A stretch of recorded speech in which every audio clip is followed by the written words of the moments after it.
Hi, my name is Cyndi Peterson, and I'm from San Diego, California. My first trip to Medjugorje was in the year 2000, and I tell people, some people are called to Medjugorje. I was driven.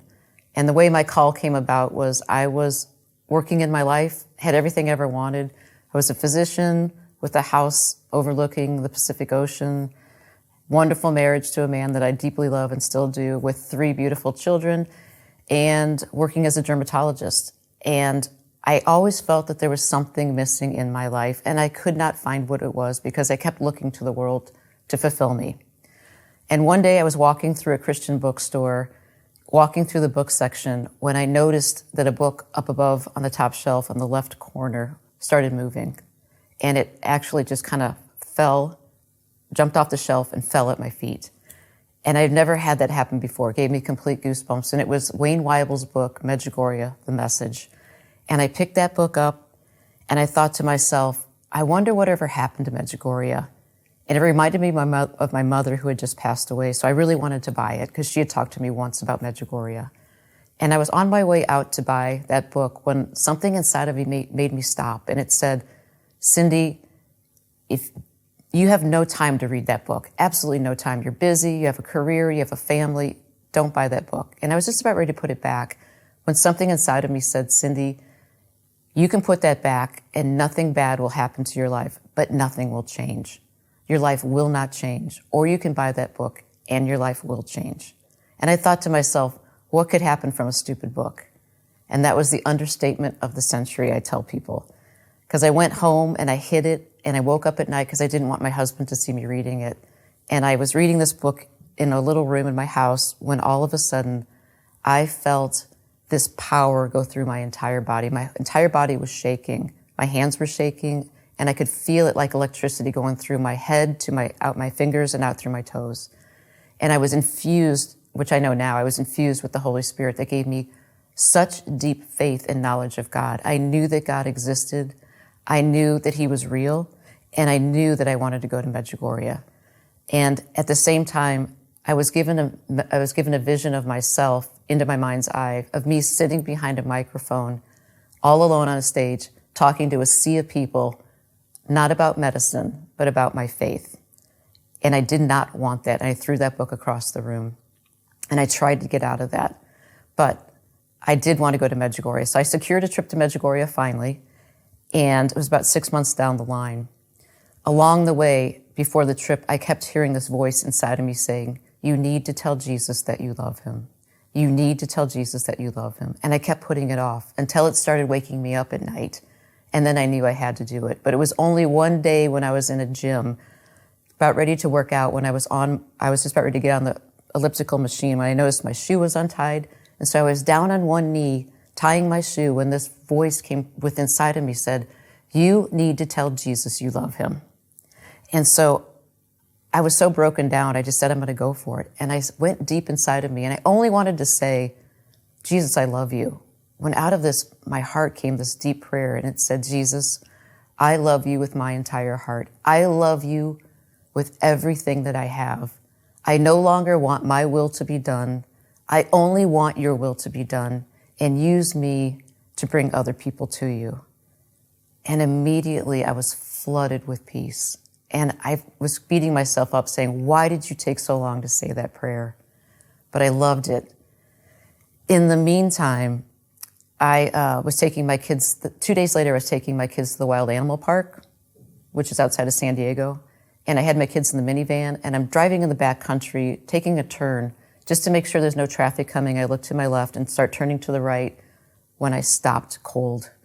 Because what I saw in the entire sky was the face of Jesus Christ out of hundreds of clouds, kind of like a Seurat painting, but it was in such detail. I could see every part of His face, shoulder length, beautiful hair, kind eyes, beautiful teeth, and He was smiling at me. And I think it lasted for probably, honestly, 30 seconds, but for me it felt like 10 minutes. But I kind of came out of it, and I found myself pulled over on the side of the road, and then it kind of broke up and faded away just like a cloud formation would. But I never told anybody about it. But to know that God existed, to have seen His face, was incredible. And then I found out I was pregnant with my fourth child, and I couldn't believe it because my husband and I were trying to have another child, but we just couldn't, and I thought it was over. But now I'm pregnant with this fourth child, and I was thrilled because I was going to go to Medjugorje, and I was going to have that child with me, and I knew it would be blessed by that trip, and we'd have that forever in our family. So fast forward, I finally get to Medjugorje. We travel 24 hours straight to get there, and it's deep at night by the time we get there. It's pitch black. Everybody's falling out of the bus, just going to their rooms. But I didn't want to go to sleep. I wanted to go to Medjugorje so bad, and here I was, and sleep was the last thing I could think about. So I'm sitting outside just trying to take it in when a man that was on our trip actually approached me, and he said, "Hi, my name is Jim. I'm on your trip. I've been here before. I'm going to go up to Apparition Hill where Mary first appeared. Didn't know if you'd want to come with me." And I thought, "Are you kidding me?" "Yes, I want to go." So I ran and I got my flashlight and I got my brother who was on the trip with me. And we went up Apparition Hill, and I really didn't know how to get there because it was just rocks. All I could see was this beam of light on rocks everywhere. And we get up to Apparition Hill, say some prayers, come back down to the Blue Cross.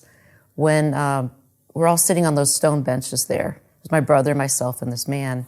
Complete silence, deep prayer, when all of a sudden I notice this man kind of falls on his knees, and he just kind of slumps on the ground. And I went into doctor mode, honestly. I thought he was having a heart attack. And I don't know where I am, and I don't know what to do for this man. When all of a sudden I hear him say this, he said, "My children, thank you so very much for coming. You have made my son so very happy. Take your hands and place them over your hearts." So I placed my hands over my heart. And then he said, "Take your hearts out of your chest and offer them up to my son, Jesus." And so all of us were doing, my brother and I were both doing this. And then he said, "You may place your hearts back in your chest. You have made my son so very happy. Enjoy nature. Enjoy your lives. There is fleeting of that as a flower." And they kind of got back up and sat down. And I looked at him and I said, "Jim, was that Mary?" And he kind of smiled uncomfortably and said, "Yeah." And I said, "How do you do that?" And he said, "Well, I have been through all this investigation. I've been evaluated. I've even been put through 2 kind of minor exorcisms, but the church seems to feel that I'm receiving Mary's messages. I have to have a spiritual advisor. I have to be watched and I have to be obedient, but yeah." And I thought to myself, I didn't need to know that. I knew it was Mary. And I kept thinking, I haven't been here even a few hours and I've experienced this mystical thing because I wanted to go to Medjugorje and experience God. I wanted to go someplace I could touch, feel, smell, become so close to him to know how real he was. I was just driven for that, and I already had it. And my child, I'm carrying this child, and she's been blessed by this, and I was thrilled. So I went on with my pilgrimage, and I saw people's rosaries turning gold. I saw the sun spin. I witnessed a physical healing. I saw all of this, but I went home and I told everybody, all my friends, my husband, the people I worked with, nothing. I said absolutely nothing about the trip. I just said it was different, I said, because it was all for me. It was my private faith. It was very selfish, but I wasn't ready to share my faith. So I go on and I have my first child, and it's a girl. And we hadn't found out what the sex of our child was going to be, and I was expecting another boy. And I remember thinking, I have all those other things. Now I feel complete. I have my faith. It's my faith. And I have a girl. I have everything I've ever wanted. There's nothing else I want.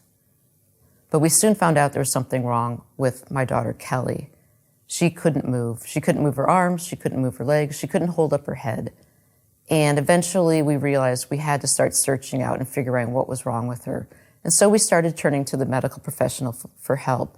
But no one could tell us what was wrong with their daughter until I found a pediatric neurologist who did a blood test, called me into her office 2 weeks later, and my husband, and said, "We have the news on Kelly, and it's not good.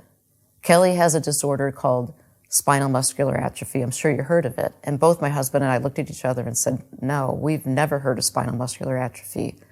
And she went on to tell us that it was a genetic recessive disorder that both my husband and I carried this recessive gene, but that only 1 in 80 people carry that gene. So for 2 people to get together, it's very rare. And then on top of that, only 1 in 4 pregnancies will result in this disorder. And I was thrilled to have a diagnosis because I had been searching and searching for several months and no one could help me. And I was like, fine, we have the diagnosis. Let's move on to the treatment. What's the treatment? And I will never forget her and her kind eyes looking at me saying, there is no treatment and it's 100% fatal. And I don't think I've ever experienced such pain in my life. To be told your child's gonna die is pretty devastating. And all I could get out was how long. And she said the average lifespan is 9 months. Kelly was already 4.5 months old. I couldn't believe it. And I kept saying, there has to be something. And she kept saying, nothing, there's nothing. And I said, how, what's gonna happen? And she said, well, basically it's a little bit like Lou Gehrig's disease. You kind of lose whatever motor control you have. You lose the ability to cough. And so what happens is these children get a pulmonary cold, basically. They can't clear their secretions, they get septic and they die. And I remember thinking, a stupid cold is gonna kill my daughter. And I finally understood there was really nothing we could do. We just had to go on with our lives. And so we went home that day and I put my child to bed and I called my husband in and I talked to him and I said, Drew, we need to talk, because I had seen the physical healing in Medjugorje. I knew science, my foundation, everything I based my whole life on had crumbled beneath me, but I knew God could heal. I knew God could heal my daughter. And so we had healing services, we had prayer services. We ended up taking her to Medjugorje. Viska prayed over her, Father Yozo prayed over her, many, many people who were in town, very powerful prayer people, prayed over her, but nothing happened. And on the way home, she got really sick, and I was surprised how fast she went down. We actually had the flight attendants hold the airplane, all the people, and we got off first and went straight to the hospital where she was admitted to the ICU. She pulled through that hospitalization, but something happened to me there. I was in her room when a medical student came in once and asked me to tell him about Medjugorje, because he had heard that we had traveled someplace with our daughter and that she had gotten sick. And he wanted to know about Medjugorje. And so I was telling him about it when I heard this voice inside of my head say, give him your rosary. And I kept telling him about Medjugorje, and I heard it again, give him your rosary. But I didn't want to give him my rosary because in Medjugorje, the only thing I really, really wanted to happen was for my rosary to turn gold, and it hadn't. But now I had one that was turning gold. It was only 3 links, but it was gold, and I couldn't give it away. And so I didn't. And I went home that day, and I felt terrible because I had denied God what he asked me to do for a man's soul.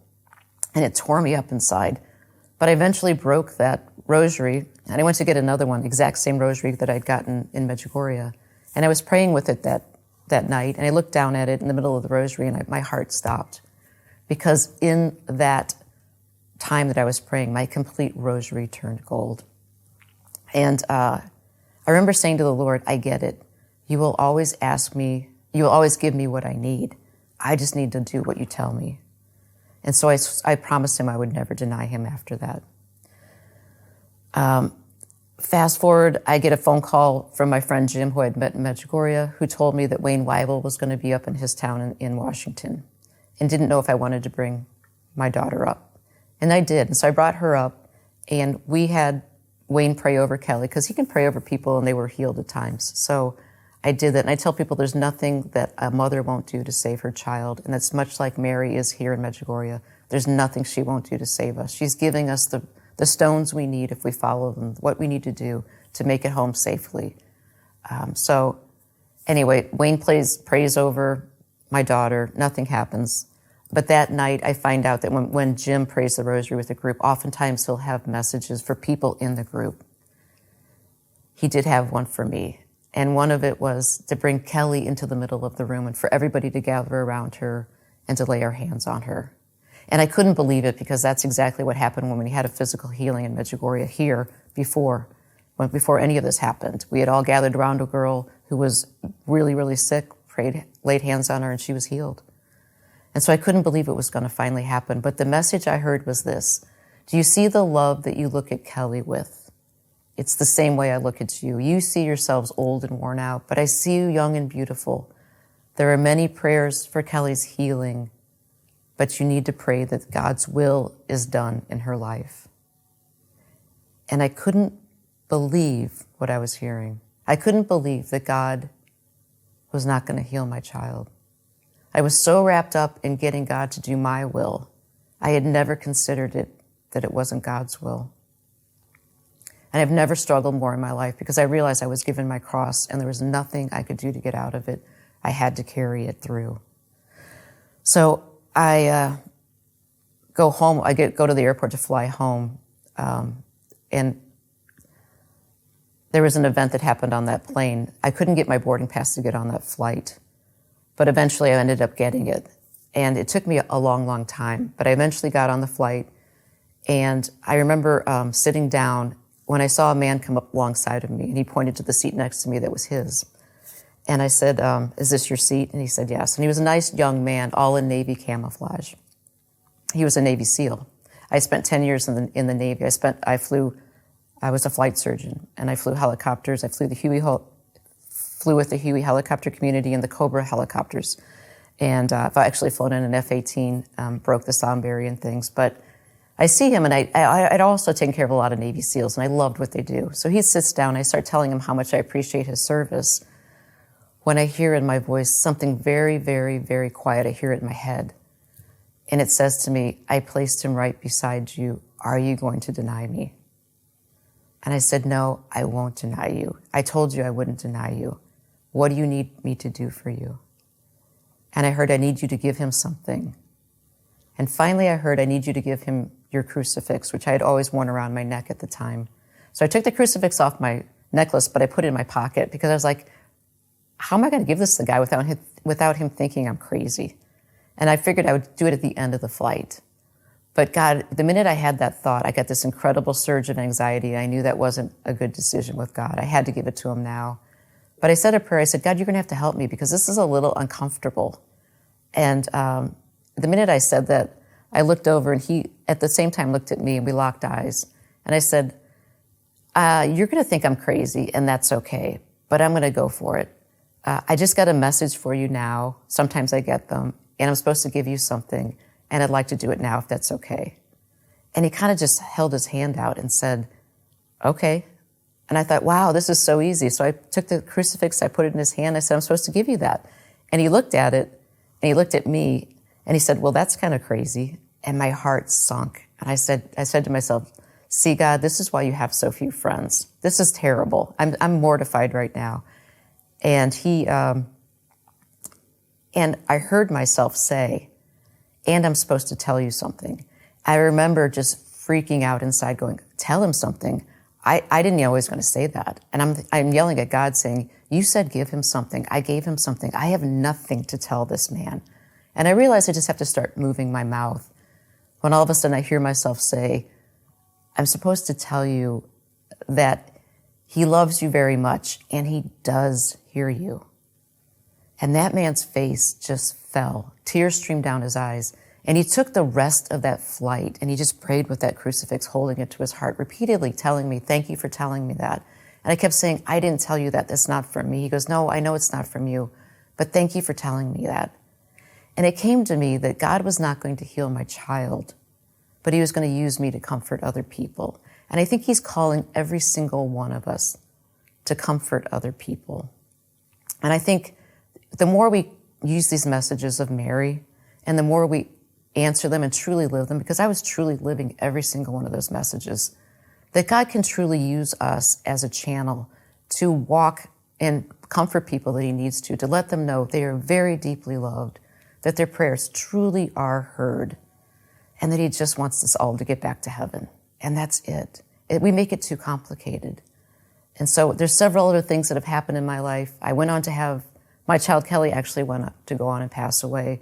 But at the time she passed away, I was 4 months pregnant with another child, Sarah. That child actually went on to pass away as well. And you can see pictures of them. They're beautiful children. I was asked to have Sarah because I didn't know if I should have any more children, but I wanted to stay true to the Catholic teaching. And you can read it in my book, that whole story. But Sarah transformed my life in that she was given a brief period of healing, but ultimately God called her home. And I was really angry with God because he did heal her for a short period of time. But then he ultimately took her home. And I didn't understand why he did that. Why was he toying with me? And it wasn't until I took it to adoration. And I basically sat down in front of adoration and just yelled at God. And I said, you have failed me. I've done everything for you. You gave me hope. You let me think that she was healed, only to take her away. What kind of a God are you? Or some kind of cruel God? And I heard in my heart, have I failed you? How have I failed you? I have answered every true prayer of your heart. And I immediately knew what the truest prayers of my heart were. They came to me my very first trip to Medjugorje. I remember climbing Cross Mountain and praying from the depth of my heart, God, you have to knock my husband on the head so that with your help, he can have as deep a faith that I have, to know that you exist, so that we can live our lives as a true Catholic family, so that we can raise our children in a way that they will make their way to heaven. And so we began to, because of those children, my 2 daughters, I came out of myself, of my faith, and I talked to my husband. We prayed every night as a family over all of our children, but especially those 2 girls. Took my children to adoration, confession once a month, never missed Mass. They went on and played college basketball, so we had basketball all the time in our lives. We never missed a Mass anytime, any weekend. My kids have faith. My husband runs a Bible study now. I have people asking me, was it difficult for him to choose between married life and becoming a priest? And my husband never considered becoming a priest. So that's the profound effect a life lived with these messages can have. Our community was completely transformed by these 2 children. And now I go and I give my testimony around the world to people. And it's continuing to transform people and call them closer to God. So God is using me in a way I never foresaw, but I love it. Last story, 3 years after my last child died, my second daughter, I was called back to Medjugorje and I didn't know why. But at one point in my trip, I was called to climb Apparition Hill. And I didn't really want to. And I initially said no, but it kept coming to me. So I finally said, if I'm here, and I'm supposed to climb the hill, I will. Climbed Apparition Hill, and I was sitting down when I noticed my shoe was untied again. And so I was down on one knee tying my shoe, thinking this is kind of funny. It's kind of like a bookend. It started this way. What's going on here? Tie my shoe, and I look up, and I see Mary, our mother, standing right in front of me, holding both of my girls, one on each side of her, in her arms. And I said, Mary, oh my gosh, to know that you are taking care of my children, that they're in heaven, is everything to me. I have no reason to be upset because a true mother only wants her children to go to heaven. That's it. That's what a true mother wants at her heart. And that's what Mary wants for all of us. And that's what she's doing here in Medjugorje. She's telling us how to make it home safely. And she's telling us if we do it, we will bring other people with us. But I remember looking at her, and in my humanity, I said, why? Why, Mary? Why did my children have to die? I did everything right. And the minute I asked why, my children were gone, and she was carrying the dead body of her son in her arms. And she looked at me and she said, why did your children have to die? Why did my son have to die? It was a sacrifice that you and I were asked to give. And then she was gone. And I remember thinking, if we only understood the depth of what our crosses can do for people, the graces that they unleash. Jesus' death opened the gates of heaven for us, forgave our sins, made reunion with God possible again. If my children had any little drop of effect like that, I would do it all again in a second. I would not change the outcome. My children made it home, and somehow graces were released for others. And I will spend the rest of my life trying to do that. And I think and I try to encourage people, look at your cross as an opportunity. It's a gift. You're incredibly privileged. If you carry it and offer it to God, you will bring many, many souls home. And that's my story. Thank you very much.